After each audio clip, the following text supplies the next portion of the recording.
Gold, trusted gold buyers. మీరు తాకట్టు పెట్టిన బంగారాన్ని విడిపించి ఈ రోజు ఉన్న మార్కెట్ ధరకు కొనబడను.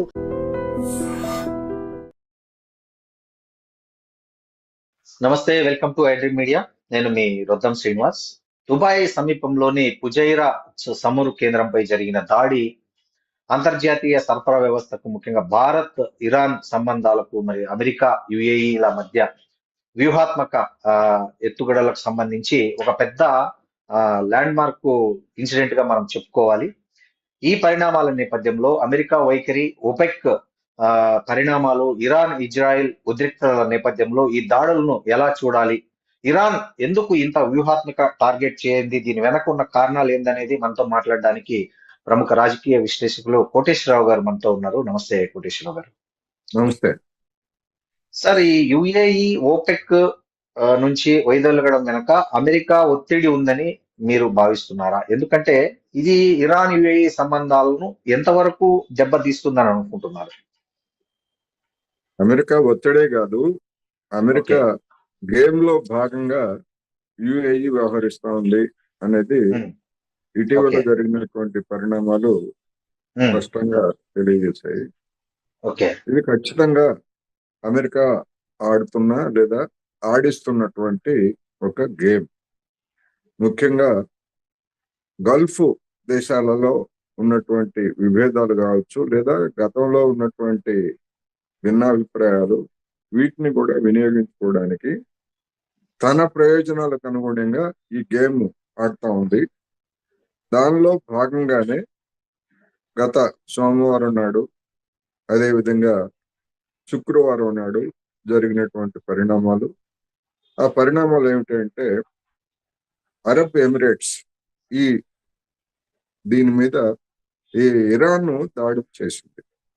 ఎందుకు దాడులు చేసింది అంటే, వాళ్ళు మొదటి రోజు చెప్పారు సోమవారం నాడు. ఎందుకు దాడి చేసిందంటే, అమెరికా ఆడుతున్నటువంటి నాటకానికి లేదా గేమ్ కి ఇది మా ప్రతిస్పందన, అంతే తప్ప మేము పథకం ప్రకారం అరబ్ ఎమిరేట్స్ మీద మేమేం దాడి చేయలేదు అని నర్మగర్భంగా చెప్పారు. అంటే ఏమిటంటే, మీరు గేమ్ ఆడితే, మీరు అమెరికా కలిసి గేమ్ ఆడితే మా గేమ్ మేము ఆడతాం అనేటువంటి దానిలో ఉన్న సందేశం.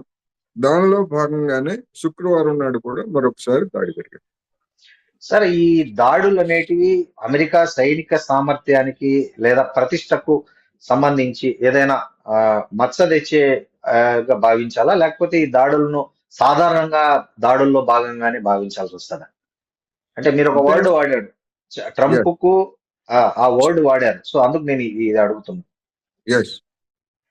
ఇప్పుడు అరబ్ ఎమిరేట్స్ మీద జరిగినటువంటి దాడిని మనం విడిగా చూడాలి.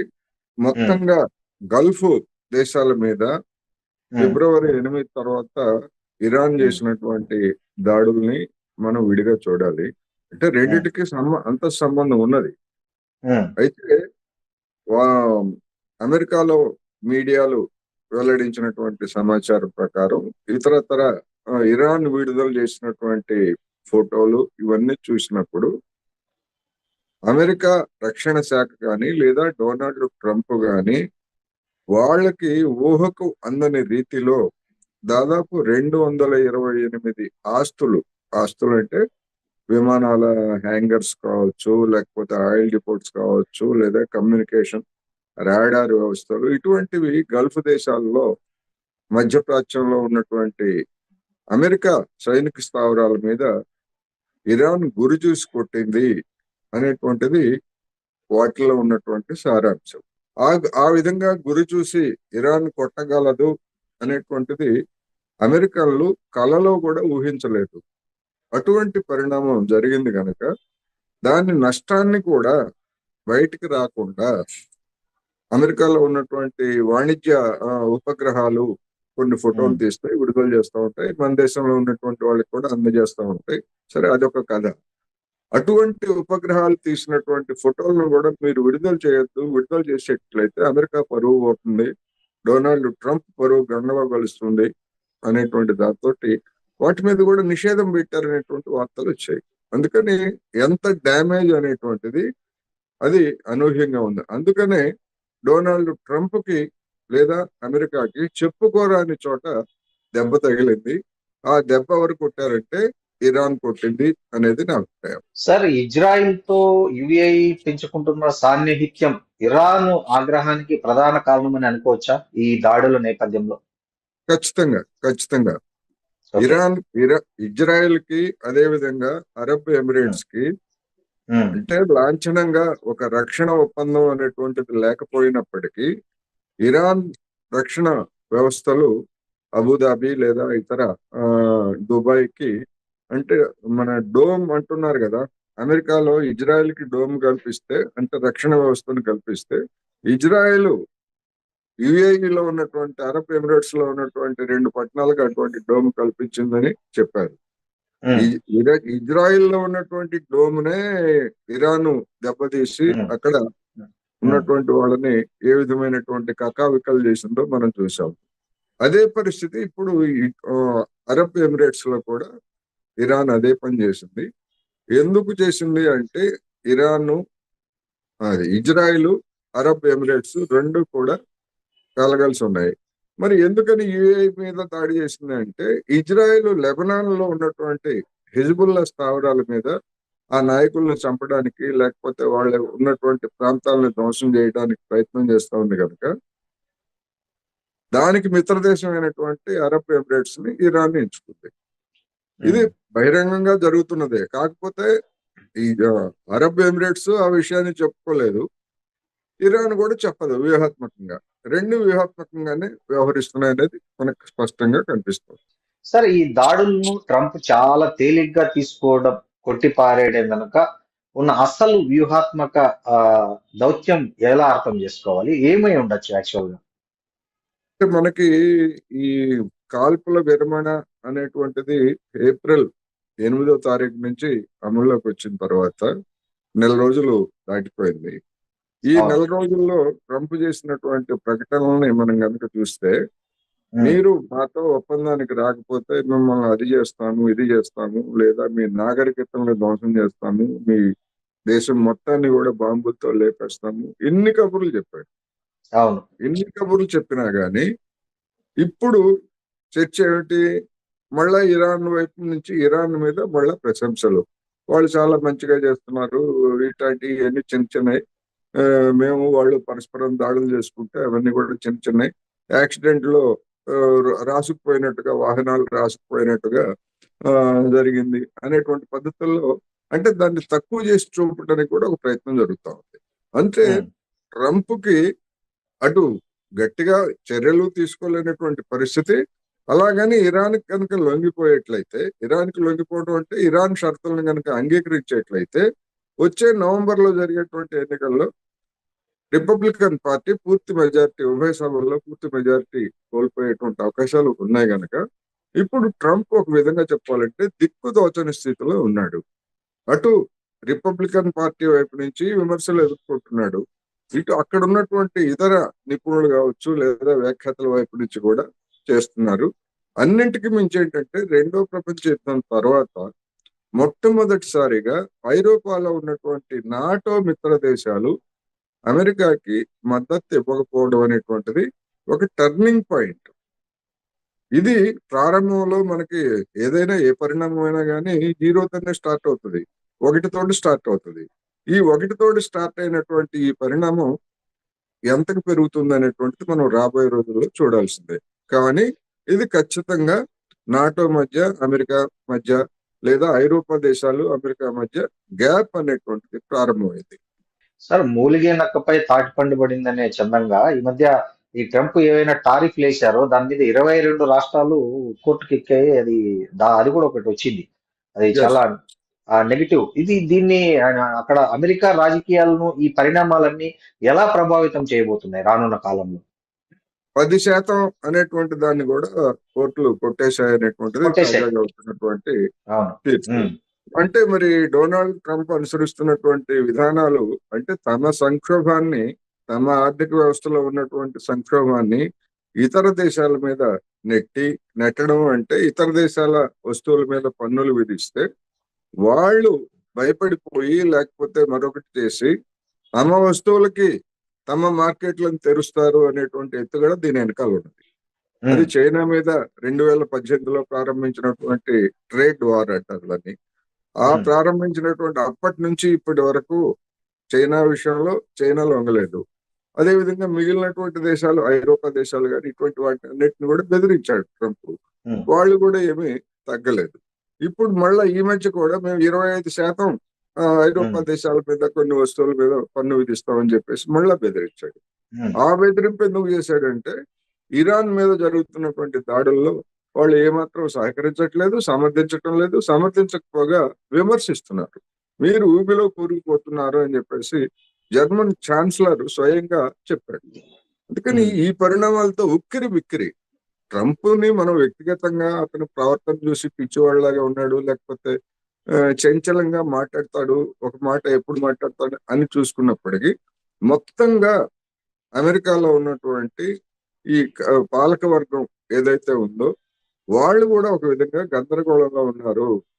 ఈ పరిస్థితి నుంచి తప్పుకోవాలంటే అవసరమైతే ట్రంప్ ను కూడా తొలగించేందుకు కూడా అక్కడ ఉన్నటువంటి వాళ్ళు సిద్ధపడతారు. అటువంటి పరిణామం జరుగుతుంది కనుకనే బహుశా ట్రంప్ ఈ విధమైనటువంటి టెన్షన్ లో ఉన్నాడనేది నా అభిప్రాయం. సార్, గల్ఫ్ లో ఉన్న అమెరికా మిలిటరీ కేంద్రాలకు భారీ నష్టం వాటిల్లిందనేది మీరే చెప్పారు ఇంత ముందు. Yes. అయినప్పటికీ కూడా అమెరికా ఇంత మౌనం పాటించడం ఎందుకు అసలు? అంటే జనరల్ గా ఏ దేశమైనా తమకు ఇతర శత్రు దేశాల నుంచి జరిగిన నష్టాన్ని అంతర్జాతీయ సమాజం ముందు పెడుతుంది, అక్కడ చేసింది సానుభూతి పొందాలనుకుంటుంది. కానీ ఈ విషయంలో అమెరికా ఎందుకు మౌనం వహిస్తుందంట? అమెరికా ఎందుకు మౌనం వహిస్తుందంటే ఇంత నష్టం జరిగింది, ఇన్ని ఆస్తులకి నష్టం జరిగింది, ఈ వ్యవస్థలకి నష్టం జరిగింది అని అమెరికా కనుక అంగీకరిస్తే అంతర్జాతీయంగా దాని పరువు పోతుంది, పలుకుబడి పోతుంది. అది ప్రధానమైనటువంటి కారణం. ఇక అమెరికా ముందున్నటువంటి దారి ఏమిటి? డొనాల్డ్ ట్రంప్ చెప్పాడు అవసరమైతే భూతల దాడులు చేస్తాం మేము అని చెప్పాడు. భూతల దాడులు చేసిన అమెరికా చరిత్రను కనుక చూస్తే అది వియత్నాం అయినా, లేకపోతే ఇరాక్ అయినా, రీసెంట్ గా జరిగినటువంటి ఆఫ్ఘనిస్తాన్ అయినా కానీ దానికి పరాభవం, అక్కడి నుంచి అమెరికా మిలిటరీ పారిపోవడం తప్ప మరొకటి జరగలేదు. ఇరాన్ కూడా అలాంటిదే.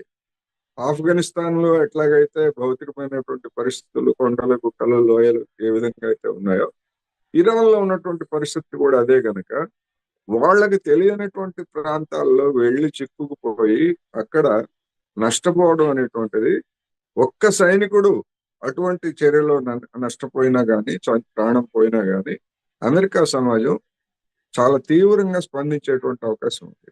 అందుకనే ఎన్ని కబుర్లు చెప్పినా, ఎన్ని బెదిరింపులు చేసినా విమానాల ద్వారా లేదా నౌకల ద్వారా దాడులు చేస్తున్నాడు తప్ప గతంలో కానీ ఇప్పుడు కానీ భూతల దాడులకి అంటే మిలిటరీని పంపించడం లేదు. కారణం అయితే ఇదే. ఓకే సార్, ఇంకొకటి, ఈ దాడుల్లో భారతీయులు కూడా కొంతమంది గాయపడ్డారని వార్తలు వచ్చాయి. ఒకవైపు ఈ పశ్చిమాసియాలో ఏదైతే పెరుగుతున్న ఉద్రిక్తతల నేపథ్యంలో అటు మన భారతదేశానికి అదే ఆయిల్ భద్రత అనేది ఒకటి ఒక ఈ చర్చగా మారింది. అదేవిధంగా అక్కడ ప్రవాస భారతీయుల భద్రత కూడా ఒక చర్చలోకి వచ్చిన నేపథ్యం. ఈ పరిస్థితుల్లో భారతదేశం స్పందించాల్సినట్లే స్పందిస్తుందంటారా? ఇప్పుడు మీరు చెప్పినటువంటి భారతీయులు గాయపడ్డారు అనేటువంటిది అరబ్ ఎమిరేట్స్ మీద జరిగినటువంటి దాడిలో అక్కడ పనిచేస్తున్నటువంటి వాళ్ళు 3 గాయపడ్డారని వచ్చింది. వాళ్ళకేమి ప్రాణాపాయం అయితే లేదు. అయితే నరేంద్ర మోడీ గారు వెంటనే ఇరాన్ దాడులను ఖండిస్తూ ఒక స్పందన చేశారు. మరి ఇరాన్ మీద అంత భయంకరమైనటువంటి దాడులు చేసినా, లేకపోతే గాజా మీద ఇజ్రాయెల్ దాడులు చేసి పిల్లలు, మహిళల్ని వేలాది మందిని, దాదాపు 80,000 మందిని చంపిన, లేదా వెనిజులా అధ్యక్షుడిని కిడ్నాప్ చేసిన ఏమాత్రం స్పందన లేనటువంటి ప్రధానమంత్రి గారు మరి అరబ్ ఎమిరేట్స్ మీద ఇరాన్ చేసినటువంటి దాడిని చూసి వెంటనే గుండెలు బాదుకుంటూ ఖండించారు. ఎందుకు ఖండించారు అనేటువంటిది ఇక్కడ సమస్య. ఎందుకు ఖండించారు అంటే ఒక విధంగా అమెరికా గేమ్ ప్లాన్ కావచ్చు, లేకపోతే అరబ్ ఎమిరేట్స్, ఇజ్రాయెల్ కావచ్చు. ఇజ్రాయెల్ కి పాకిస్తాన్ కి పడదు. అమెరికాకి పాకిస్తాన్కి మిత్రత్వం ఉన్నప్పటికీ ఇజ్రాయెల్కి పాకిస్తాన్కి పడదు. ఉమ్, అందువలన ఈ పాకిస్తాన్ అరబ్ ఎమిరేట్స్ దగ్గర తీసుకున్నటువంటి రుణాన్ని వెంటనే మీరు చెల్లిస్తారా లేదా అని మెడ మీద కత్తి పెట్టినట్టుగా అరబ్ ఎమిరేట్స్ వ్యవహరించింది. ఓకే. దాన్ని ఏదో విధంగా ఆ, ఇబ్బందులు పడి పాకిస్తాన్ తీర్చివేసింది. ఆ విధంగా అరబ్ ఎమిరేట్స్ ఒత్తిడి చేయడం వెనుక భారత హస్తం కూడా ఉన్నది. ఎందుకు భారత హస్తం అంటే పాకిస్తాన్ మనకి శత్రు దేశం కనుక దాన్ని ఓకే. ఎంతగా ఇబ్బంది పెడితే అంతగా మన యొక్క ఈగో సాటిస్ఫై అవుతుంది. అంతకు మించి ఏం కాదు. ఇక్కడ ఉమ్, ఉన్నటువంటి పాకిస్తాన్ వ్యతిరేకుల్ని సంతుష్టీకరించేందుకు ప్రయత్నిస్తున్నారు. అందుకని ఆ విధమైనటువంటి పని చేసింది గనక అరబ్ ఎమిరేట్స్ మీద దాడి చేయగానే వెంటనే నరేంద్ర మోడీ గారు స్పందించారు. మంచిదే, అది తప్పు ఒప్పు సాంకేతికంగా కరెక్టా కాదా అంటే సాంకేతికంగా కరెక్ట్ కాకపోవచ్చు ఇరాన్ చేసినటువంటి దాడిని. కానీ మిగిలినటువంటి దాడుల గురించి మరి అదే విధమైనటువంటి వైఖరి ఎందుకు తీసుకోలేదు అనేది కూడా ఇక్కడ ప్రశ్న. అందుకని అంతర్జాతీయ రాజకీయాలు, ప్రాంతీయ రాజకీయాలు ఇవన్నీ కూడా దీనిలో మనకి కనిపిస్తున్నాయి. అదేవిధంగా మన దేశం విషయానికి వస్తే మొత్తంగా పరిణామాలను చూసినప్పుడు పూసల్లో దారంలాగా మనకి ఒకటి కనిపిస్తుంది. అమెరికాకి అనుకూలమైనటువంటి వైఖరిని మనం పరోక్షంగా అయినా కానీ పదే పదే చేస్తున్నాం. అవును. ఎందుకు బహిరంగంగా ఎందుకు చెప్పుకోలేకపోతున్నాము అంటే ఇంధన భద్రత కోసం మేము అన్ని దేశాలతోటి మేము చేస్తామని చెప్పారు. తాజాగా వెలువడినటువంటి సమాచారం ప్రకారం చూస్తే మనం రష్యా తోటి మేము అమెరికా ఆంక్షలను ఉల్లంఘించి పెద్ద ఎత్తున చమురు దిగుమతి చేసుకున్నామని చెప్పారు. కానీ అదే రష్యా తోటి దిగుమతి చేసుకున్నటువంటి వివరాలు చూస్తే చాలా ఎగుడు దిగుళ్ళు మనకి కనిపిస్తాయి. ఉమ్, దిగుడు ఎప్పుడు ఉన్నది అంటే రెండోసారి ట్రంప్ బెదిరించినప్పుడు మనం ఆపేశాం, కంప్లీట్ గా మనం ఆపేశాం. ఆపేసాం. హర్మోస్ జలసంధి ఇష్యూ అయినప్పుడు మళ్ళీ రిటైన్ చేసుకున్నాం మళ్ళీ కొద్దిగా. పెంచుకున్నాం. అందుకని అది అవును. మనకు స్పష్టంగా కనిపిస్తా ఉంది. ఆ విషయం ఉమ్, ఇప్పుడు నేను లేకపోతే నరేంద్ర మోడీ గారిని విమర్శించేటువంటి ప్రతిపక్షాల్లో లేకపోతే ఇంకోళ్ళు కాదు, రామ్ మాధవే చెప్పాడు. అవును. బీజేపీ ఆర్ఎస్ఎస్ నాయకుడిగా ఉన్నటువంటి రామ్ అవును. మాధవే చెప్పాడు, మేము గతంలో ఇరాన్ వద్దంటే ఇరాన్ చమురు కొనుగోలు ఆపేశాము, రష్యా నుంచి వద్దంటే రష్యా నుంచి చమురు కొనుగోలు ఆపేశామని చెప్పేసి చెప్పాడు. ఆ తర్వాత అతను లేదు లేదు నేను అలా చెప్పు ఉండాల్సింది కాదు అని చెప్పేసి ఉమ్, సర్దుకున్నాడు అనుకోండి. కానీ ఇది వాస్తవం కదా. వాస్తవం. ఒక రాజకీయ నాయకుడిగా డబుల్ స్టేట్మెంట్స్ నేను వక్రీకరించారనో లేకపోతే ఇంకోటో తప్పనిసరి ఆ విధంగా చెప్పుకోవచ్చు. అందుకని ఈ వాస్తవాలను చూసినప్పుడు పశ్చిమాసియా యుద్ధంలో కావచ్చు లేదా అంతర్జాతీయ పరిణామాల్లో కావచ్చు, నిన్న ఉమ్, GTRI గ్లోబల్ ఉమ్, ట్రేడ్ రీసెర్చ్ ఇన్స్టిట్యూట్ మన దేశానికి చెందినటువంటి అంటే ఈ వాణిజ్య పారిశ్రామిక సంస్థలకు చెందినటువంటి వాళ్ళు ఏం ఉమ్, చెప్పారు, మీరు అమెరికా తోటి తొందరపడుతున్నారు, అమెరికా తోటి వాణిజ్య ఒప్పందం కుదుర్చుకుంటే మన దేశానికి నష్టము. వాళ్ళు ఏమి కమ్యూనిస్టులు కాదు అవును. లేదా మోడీని వ్యతిరేకించేటువంటి వాళ్ళు కాదు. అవును. వాళ్ళ ఇక్కడ కన్సల్టెంట్. ఉన్నటువంటి పారిశ్రామిక వాణిజ్యాలకు సంబంధించినటువంటి ప్రతినిధులు. అవును. మరి ఎందుకు చెప్పారు వాళ్ళు, ఎందుకు ఇప్పుడు అక్కడ ఒకవైపు అమెరికా వాడు యుద్ధం చేస్తూ వాడి సమస్యల్లో వాడు ఉంటే మనం ఒప్పందం చేసుకుందాం అని చెప్పేసి మన వాళ్ళు వాషింగ్టన్ వెళ్ళి అక్కడ పడిగాపులు కాయాల్సినటువంటి అవసరం ఏమొచ్చింది భారత్కి? ఇది అయిపోయిన తర్వాత అవసరమైతే వాడు రావాలి. ఎందుకని వాణిజ్య లావాదేవీల్లో మనం మిగుల్లో ఉన్నాం. అవును. మన ఎగుమతులు ఎక్కువ, మన దిగుమతులు తక్కువ. మనం అవును. మనం లబ్ధి పొందుతున్నాం. అటువంటిది మా వస్తువులు మీరు ఎక్కువగా కొనుగోలు చేయాలని వాడు మన దగ్గరకు వచ్చి ఢిల్లీలో పడిగాపులు పడి మన వాళ్ళతో చర్చలు జరపాల్సింది పోయి మనమే వెళ్ళి వాషింగ్టన్ లో ఆ విధంగా మనం పడిగాపులు కొడుతున్నామంటే చులకన అవుతామా ఖచ్చితంగా. అనేటువంటి ఎవరైనా అంతే. మన అవును. బలహీనత ఏమిటనేటువంటి వాడికి తెలిసిన తర్వాత వాడు మన జుట్టు పట్టుకుంటాడు, మెడ ఉమ్. పట్టుకుంటాడు, ఏమైనా చేస్తాడు. సరే, ఇంకోటి ఇక్కడ ఇరాన్ పదే పదే ఈ క్షిపణి దాడులను ప్రతిస్పందన అని అభివర్ణిస్తుంది. ఎస్.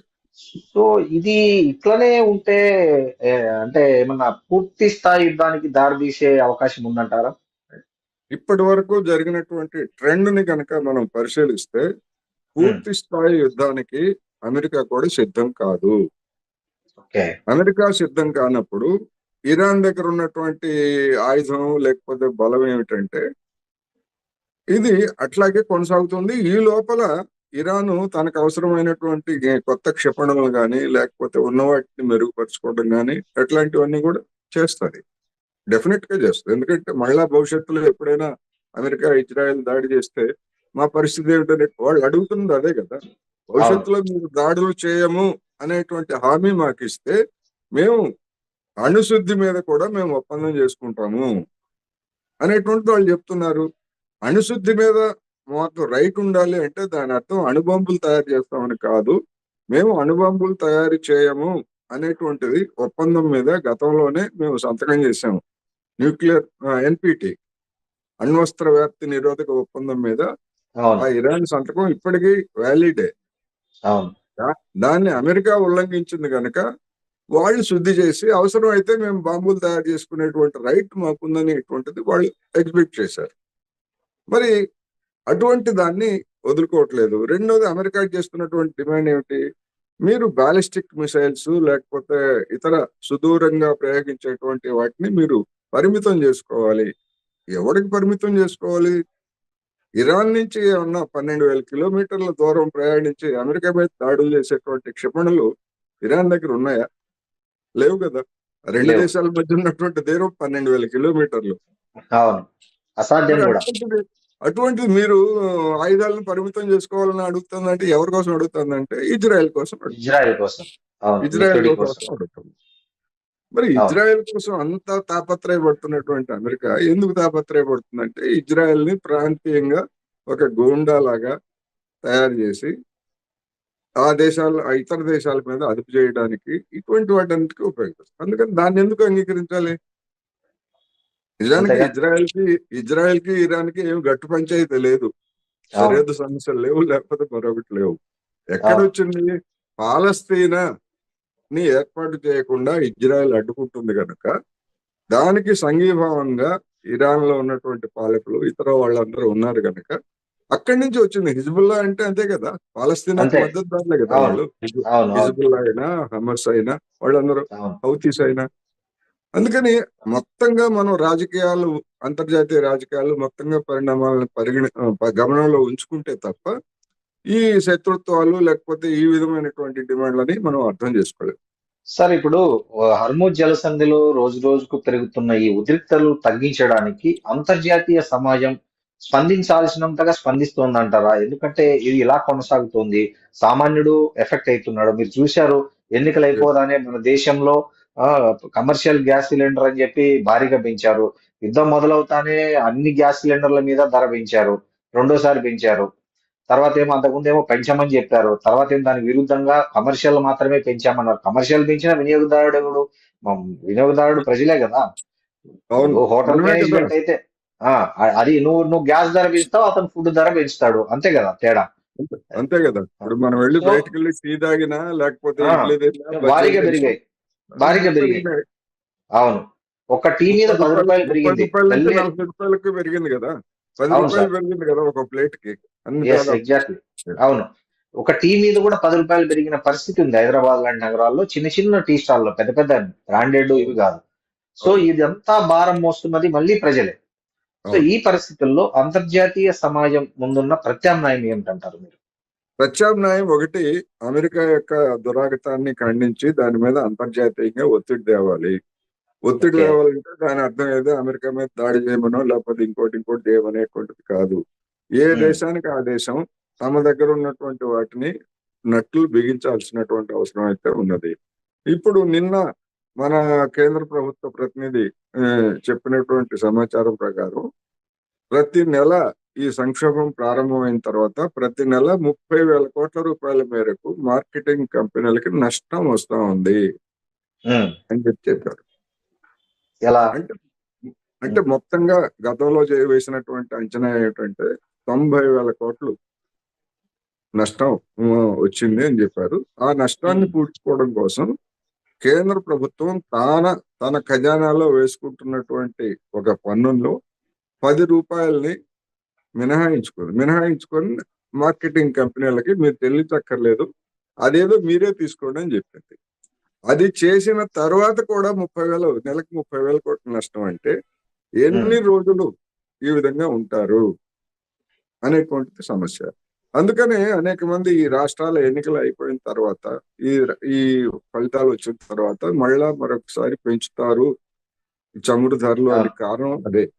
మరి ఇప్పుడు మేము పెంచము, ఇప్పటికి పెంచట్లేదు, మేమే భరిస్తున్నామని చెప్పేసి కేంద్ర ప్రభుత్వం చెప్తా ఉంది తప్ప భవిష్యత్తులో మేము పెంచము అనే మాట వాళ్ళ దగ్గర నుంచి రావట్లేదు. ఈ సంక్షోభం ఇట్లాగే కొనసాగితే లేదు, ఈ సంక్షోభం అయిపోయిన తర్వాత అనేక మంది చెప్తుంది ఏంటంటే క్రూడ్ ధరలు ఇప్పుడున్నటువంటి దానికి ఒక $5 అటు ఇటుగా తగ్గడం పెరగడం తప్ప ఈ పెరుగుదల అనేటువంటిది కంటిన్యూ అవుతుందని చెప్తున్నారు. అంటే మన దేశం ఈ సంక్షోభానికి ముందు ఒక పీపా ధర $67కి మనం కొనుగోలు చేశాం. అటువంటిది ఒక దశలో $147కి వెళ్ళింది మనం కొనుగోలు చేసినటువంటిది ఈ సంక్షోభ సమయంలో. తర్వాత $130కి తగ్గింది, తర్వాత $120. ఎంత తరిగినా కానీ లేదా ఒక $100 అనుకున్నప్పటికీ, $100 మీద స్థిరం అనుకున్నప్పటికీ మరి $67 ఎక్కడ, $100 ఎక్కడ? దీనికి తోడు పులి మీద పుట్టలాగా లేదా గోరు చుట్టు మీద రాకెట్ పోటు అన్నట్టుగా 2014లో మనం ఒక పీపా ఒక లీటరు ముడి చమురు కొనుగోలు చేయాలంటే మనం $1 చెల్లించాల్సి వచ్చేది. ఆ డాలరు ఎంత ఆ రోజు? 58-60 రూపాయలు అవుతాయి. ఇప్పుడు అంతర్జాతీయ మార్కెట్ లో అక్కడ ధరలు పెరగకపోయినా కానీ అదే ధరకి మన ప్రధానమంత్రి నరేంద్ర మోడీ గారి పలుకుబడి చూసి లేదా ఆయనకు మద్దతు ఇస్తున్నటువంటి చంద్రబాబు నాయుడు గారి పలుకుబడి చూసి ఆ దేశాలు అదే ధరకి ఒక లీటరు $1కే ఇచ్చినా గానీ మన రూపాయల్లో మనం చెల్లించాల్సినంత 60 రూపాయల నుంచి 95 రూపాయలకి పెరిగింది. అంటే 35 రూపాయలు పెరిగిపోయింది. దీనికి కారణం ఏంటి? గతంలో నరేంద్ర మోడీ గారు మన్మోహన్ సింగ్ మీద చేసినటువంటి విమర్శ ఏంటి? రూపాయి విలువ పతనమైనప్పుడు మీ అసమర్థత, మీ అవినీతి, మీ అక్రమాలు అని చెప్పారు కదా. మరి ఇప్పుడు 35 రూపాయలు ఇప్పటికి పెరిగితే మరి ఇది నరేంద్ర మోడీ గారి అసమర్థత అనాలా, అవినీతి అనాలా, అక్రమాలు అనాలా, ఏమనాలి, ఏ పేరు పెట్టాలి? అందుకని వాళ్ళు అసలు మాట్లాడరు రూపాయి విలువ పతనం గురించి, అసలు మాట్లాడరు, అసలు ఏమి తెలియనట్టు. పైగా అది మంచిదే ఆర్థిక వ్యవస్థ, మళ్ళా అది మంచిదే అంటే ఇప్పుడు కేంద్ర మంత్రిగా ఉన్న నిర్మలా సీతారామన్ గారికి కానీ, మోడీ గారికి కానీ, షా గారికి కానీ వాళ్ళకి పోయేదే ఉంటది, మనం కదా పే చేస్తా ఉంది, ఆ భారం భరిస్తా ఉంది మనం కదా. ఈ విధమైనటువంటి వాటిని జనం అర్థం చేసుకోవాలి. జనం అర్థం చేసుకొని ఈ వంచన అనేటువంటి దాన్ని అర్థం చేసుకోకపోయేట్లయితే రాబోయేటువంటి రోజుల్లో మన మీద మళ్ళా బండ పడుతుంది. ఎంతకాలం భరిస్తారు? ఒకవేళ భరించారు అనుకుందాం, ఈ 30,000 కోట్లు ఒక 6 నెలలు సాగితే 6 3 18 2 లక్షల కోట్లు. ఈ 2 లక్షల కోట్లు ఎక్కడి నుంచి తీసుకొస్తారు అంటే నోట్ల ముమ్మరం, కొత్తగా నోట్లు వచ్చేస్తారు. నోట్లు వచ్చేసి గవర్నమెంట్ ద్రవ్యలోటును కూర్చుకుంటుంది. అంటే అవసరానికి మించి నోట్లు వచ్చేస్తే ద్రవ్యోల్బణం పెరుగుతుంది, మన రూపాయి విలువ ఇంకా పతనం అవుతుంది. అది చూస్తున్నారు జింబాబ్వే లాంటి దేశాల్లో కిలో నోట్ల కట్టలు పెడితే కిలో కూరగాయలు వస్తున్నాయి కదా, చూస్తున్నాం కదా. మరి మన దేశంలో కూడా అంత స్థాయి కాకపోయినా ఆ బాటలో కనుక మనం పయనిస్తే మన రూపాయి విలువ కూడా మనకి తెలుసు. అందుకని అది మళ్ళా అది అంటే ఒక విష సర్కిల్ అంటాం కదా, విషవలయం అంటాం కదా, ఆ విషవలయం లాగా ఉంటది. మరి ఇప్పుడు ఏం చేయాలి అనేటువంటి దానికి వస్తే ప్రభుత్వము మనకు 2014-15 నుంచి 10 రూపాయలుగా పెట్రోలియము డీజిల్ మీద 10 రూపాయలుగా ఉన్నటువంటి పన్నుల్ని 30 రూపాయలకు పెంచింది మోడీ సర్కార్. సెస్సుల రూపంలో లేదా స్పెషల్ ఎక్సైజ్ డ్యూటీ అని ఇట్లాంటివన్నీ కూడా పెంచారు. మరి ఇప్పటికీ కూడా మనం వ్యవసాయ మౌలిక సదుపాయాల పేరుతోటి ఒక్కొక్క లీటర్ కి పెట్రోల్ కి మనం 2.5 రూపాయలు మనం చెల్లిస్తున్నాం. ప్రతి వినియోగదారుడు 2.5 రూపాయలు చెల్లిస్తున్నారు. అది రాష్ట్రాలకు ఏమి ఇవ్వదు, కేంద్ర ప్రభుత్వమే అమలు జరుపుతుంది. మరి వాళ్ళు ఏం చెప్తారు? మేము కిసాన్ సమ్మాన్ ఇస్తున్నాము, లేకపోతే రైతు వేదికలు నిర్మిస్తున్నాం, ఇవన్నీ నిర్మిస్తున్నారు. కానీ ఎవరి దగ్గర నుంచి వసూలు చేసి నిర్మిస్తున్నారు? జనం దగ్గర ప్రజల వసూలు దగ్గర. చేసి నిర్మిస్తున్నారు. అవును. మరొక వైపు మళ్ళా మీరు టోల్ ట్యాక్స్ వసూలు చేస్తున్నారు. రోడ్ల సెస్ కూడా ఉంది, మళ్ళా ఉంది. రోడ్ల సెస్ కూడా ఉంది. మరి రోడ్ల సెస్ ఎందుకు? రోడ్లు నిర్మించడానికి జనం దగ్గర వసూలు చేసి మళ్ళీ మీరే నిర్మిస్తున్నారు. మళ్ళా ఆ జనమే రోడ్లు వినియోగించుకుంటే తాట తీసి టోలు వచ్చి టోలు వసూలు చేస్తున్నారు. ఉమ్. అందుకని ఇవన్నీ కూడా చూసినప్పుడు మరి కేంద్ర ప్రభుత్వము వివిధ కార్పొరేట్ సంస్థలకి లక్షల కోట్లు వివిధ రూపాల్లో రాయితీలు ఇస్తా ఉంది. ఉదాహరణకి ఆంధ్రప్రదేశ్ లో పెద్ద ఎత్తున ప్రచారం చేసుకుంటున్నటువంటి గూగుల్ డేటా సెంటర్ కి వాడు పెట్టేది 1,00,000 కోట్ల పైన పెడతానంటున్నారు. కానీ అక్కడ ప్రభుత్వం ఇస్తున్నటువంటి రాయితీలు విలువ ఎంత? 25,000 కోట్లు. ఉమ్. మరి ఎవరి సొమ్ము ఇది? జనాన్ని సొమ్ము గూగుల్ కి వాడికి ఎందుకు ఇవ్వాలి? అంత రాయితీకి ఎందుకు ఇవ్వాలి? వాడు ఏమన్నా ఫ్రీగా ఇస్తాడా? వాడు ఏమైనా డేటా మనకి ఫ్రీగా ఉచితంగా ఇస్తాడా? ఇవ్వడు. ఏమి ఏమి ఇవ్వడు. అటువంటప్పుడు మనం ఎందుకు ఇవ్వాలి? జనానికి వచ్చేసరికి ఏమో రాయితీలు ఎందుకు ఇవ్వాలి, రాయితీలు కట్ చేయండి అని చెప్పేసి డీజిల్, పెట్రోల్, గ్యాస్ మీద వీటన్నిటి మీద కూడా రద్దు చేసి పడేశారు. కానీ కార్పొరేట్లకు ఇచ్చేటువంటి రైతుల్లో మాత్రం ఏ విధమైనటువంటి రద్దు లేకపోగా కార్పొరేట్ ట్యాక్స్ ని 32% ఉన్నటువంటి దాన్ని, అంటే సెస్సులు వీటితో కూడా కలుపుకొని, సర్చార్జీలు వీటితో కలుపుకొని 15% తగ్గించారు. సగానికి సగం. మరి మన జనానికి ఏమన్నా తగ్గించారా అంటే ఏమీ తగ్గించాలి. అందుకని ఇట్లా అనేకమైనటువంటి భారాలు ఉన్నాయి. ఇటువంటి విధానాలను సవరించుకుంటే కొంతమేరకు డెఫినెట్ గా ప్రభుత్వం భారం తగ్గుతుంది.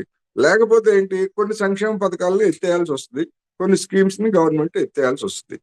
ఈ పెట్రోల్ భారాన్ని పూర్తిగా భరిస్తే అప్పుడు కూడా మళ్ళీ అల్టిమేట్ గా అది జనం మీద నష్టమే కదా, జనానికే నష్టం కదా. అంతే కదా. థ్యాంక్ యూ అండి. Thank you very much.